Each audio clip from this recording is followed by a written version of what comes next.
People are more concerned than ever about their environmental impact.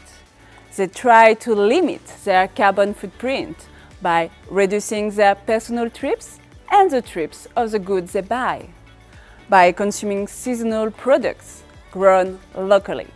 Indeed, local trend is rising.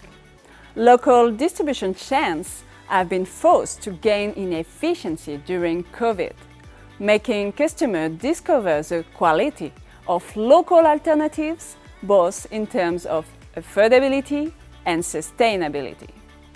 Mr. Depoid tells us about the assets of local production.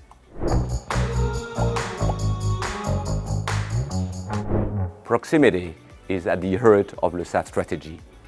Customer intimacy is key to better understand the trends and needs.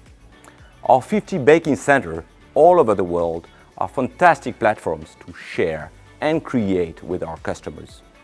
For the last 170 years, the Lesaffre Group has been investing on all continents in order to be closer to the bakers. Our local footprint in terms of production capabilities and distribution networks is a real asset.